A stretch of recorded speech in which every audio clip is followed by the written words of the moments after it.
உங்க அப்பா இங்கதான் இருப்பாருன்னு சொன்னாங்க, அதான் தேடிக்கிட்டு இருக்கேன். எங்க உங்க அப்பாவையா காணோம்? அவங்க இருந்திருந்தா ஒரு ஆக்ஷன் பண்ணணும்னு எனக்கு தோணுச்சு. எல்லாரும் போயிட்டாங்க. இல்ல பர்மிஷன் பண்ணலாமா? இப்பவும் பண்ணலாம், ஒன்னும் தப்பு இல்ல. மக்கள் பணத்திலிருந்து ஒரு பைசா கூட தொடமாட்டோம், தொடவும் விடமாட்டோம், தொட்டா விடமாட்டோம். இதுக்கு முன்னாடி தொட்டவங்களையும் விடமாட்டோம்.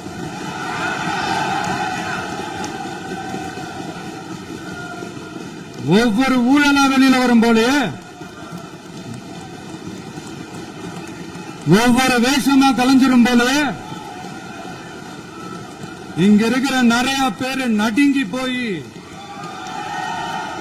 இதுல நம்ம மேல அவதூறு வேற. இப்ப புதுசா ஒரு வெப்பன் ஒண்ணு கொண்டு வந்திருக்காங்க. அது என்ன தெரியுமா? அவங்க தயவால தான் நம்ம ஆட்சி நடக்குதாம். மக்கள் தயவால இந்த ஆட்சி நடந்துகிட்டு இருக்கு.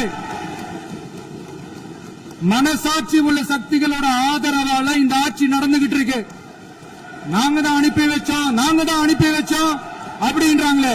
அனுப்பி வச்சவங்களுக்கு மினிஸ்ட்ரியில இடம் கொடுத்தா ஏன் கதறீங்க?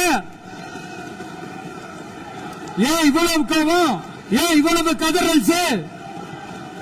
இதுல இன்னொரு முக்கியமான விஷயம், மார்க்சிஸ்ட் கம்யூனிஸ்ட் கட்சி நமக்கு ஆதரவு கொடுத்தது சுயேட்சையா எடுத்த முடிவுன்னு சொல்றாங்க. அதே மாதிரி இந்திய கம்யூனிஸ்ட் கட்சி நமக்கு ஆதரவு கொடுத்தது சுயேட்சையா எடுத்த முடிவுன்னு சொல்றாங்க.